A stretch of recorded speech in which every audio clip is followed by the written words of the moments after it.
Hi, in this episode of Be Well Buzz Wellness Wednesday, we're going to talk about gene patenting, specifically the BRCA1 and 2 genes. Gene patenting was and remains a controversial topic, and up until very recent court decision, scientists or the entities that fund their research could patent and isolate gene sequence and the processes for obtaining or using it.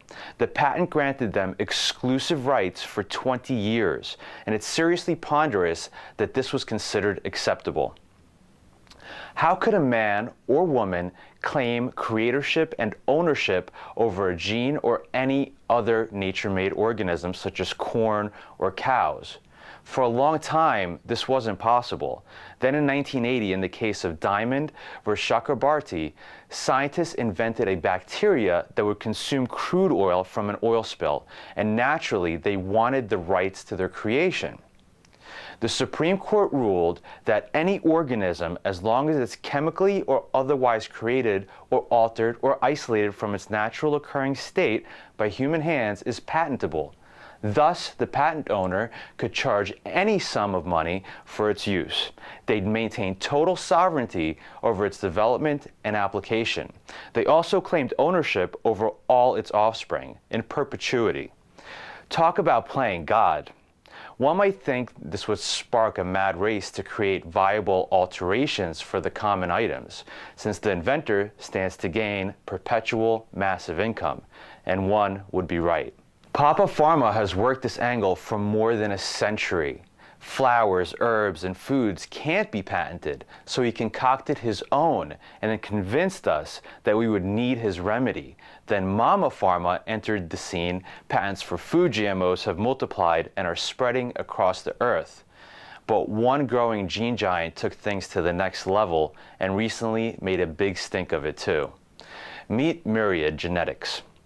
They patented the isolated form of two breast cancer risk genes, BRCA1 in 1994 and BRCA2 in 1995, and their exclusive rights to the genes have restricted 20 years worth of research by other labs and also prevent others from viewing results of their current lab work. It's crazy. Is this for the common good or to save women's lives? Really, it's neither. It's for their bottom line. They also own the diagnostic applications. Anyone wanting to test BRCA1 and 2 had to go through a Myriad or Myriad licensed lab. In a word, they held a monopoly. As long as they owned the patent, Myriad could charge whatever they wanted for testing, and ultimately, they could diagnose without scrutiny as there is no second opinion for the test. It's small wonder that an estimated 85% of their billion yearly profits are generated from diagnostics. Well played, Myriad. Let's move to the case of Angelina Jolie. After her double mastectomy, Angelina brought significant attention to the BRCA diagnostics. She happened to have been diagnosed as carrying the gene with an 87% chance of breast cancer and a 50% chance of ovarian cancer. Her decision happens to have earned enormous publicity for the Myriad's golden egg test. After her announcement, Myriad's stocks reportedly increased by 4%, and more women are worrying that they might have the gene and not know it. Notably, Myriad was just shy of the expiry dates for their patents, BRCA1 expiring in 2014 and BRCA2 in 2015.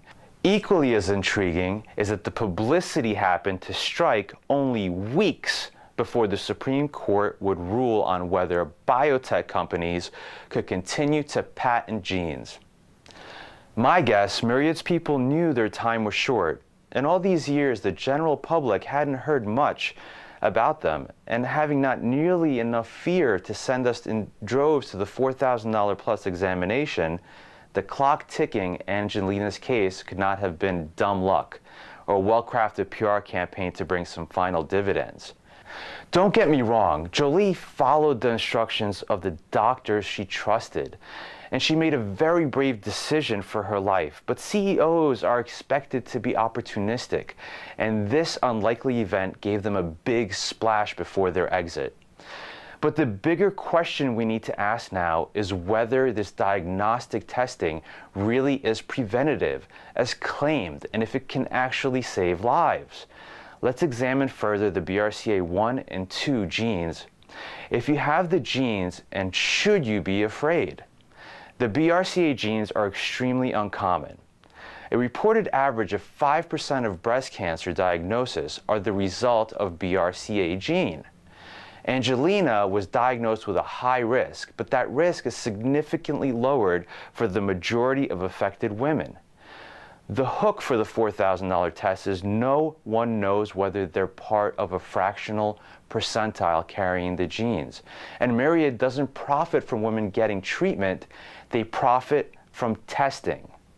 Some experts would even say that BRCA1 and 2 testing is a glorified and unnecessary expensive way of diagnosis. Let's highlight what science has recently found as critical factors for gene expression: epigenetics, nutrition, and lifestyle.